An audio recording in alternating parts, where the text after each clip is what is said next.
Hey guys, I'm going to go through 7-6 problem A and E. So they want you to take the derivative of this. So remember that the derivative of natural log is just 1 over x, but then you have to make sure you multiply by the derivative of whatever x is. So here it's just going to be 7 left alone times 1 over the x plus 1, and then the derivative of x plus 1 is just 1, so you don't have to write anything, and then minus 2x.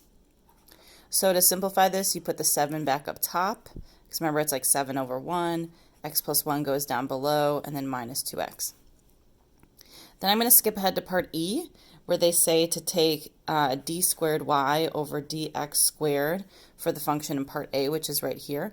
That's just the same thing as saying take the second derivative. So from this derivative, what you need to do here with this part is rewrite it as 7 times x plus 1 to the negative 1. Then you can apply the power rule when taking the derivative. So I get negative 7x plus 1 to the negative 2, and then times the derivative of this, which is 1. I didn't show the times 1 up here, but it was there. And then minus 2. And then you should expect to reformat your answer, leaving the negative 7 up top. Remember that only this part with that negative 2 goes down below. So x plus 1 quantity squared goes down below, and then minus 2 is how they get the second derivative there. When you go to do part F, where they want you to evaluate, all that this notation is saying is evaluate this for when x equals 3. So basically find y double prime of 3. These are the same exact notation. They're just a different way of describing it. You'll see it written both ways. So I get negative 7 over 3 plus 1 squared minus 2. Negative 7 over, that would be 4, which is 16, minus 2. And then what you need to be prepared to do on the AP test without a calculator is simplify this fraction without using a calculator. So change this 2 into sixteenths, so it's going to be 32 sixteenths. So I end up getting negative 7 minus 32 sixteenths, which is negative 39 sixteenths. Then in part G, they want you to write an equation of the tangent line at x equals 3. So remember, for a tangent line, you need two things. You need a point and you need a slope. So get that in your brains, point and slope. The point, they gave you the x coordinate is 3. To get the y coordinate, you have to go all the way back right up here and evaluate y of 3.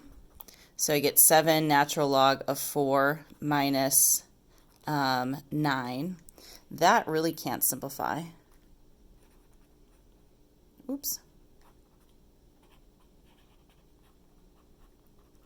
And then for your slope, you're going to go back and plug 3 into this one. Now I know they had us plug in 3 to the second derivative, but that's not for writing the tangent line. You need the first derivative.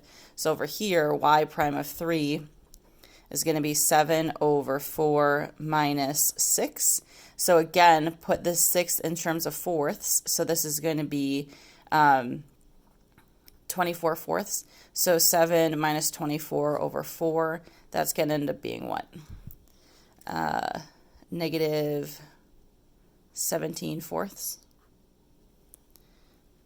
So that's my slope.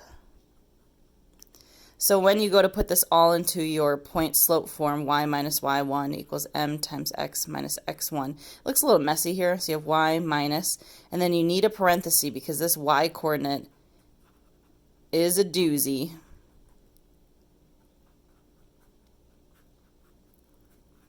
And you can just leave your answer like that. That's how they formatted it. You could also distribute that negative sign to both of these, so it'd be minus 7 natural log 4 and then plus 9. Sometimes you'll see them distribute this out and combine like terms, but that's sufficient.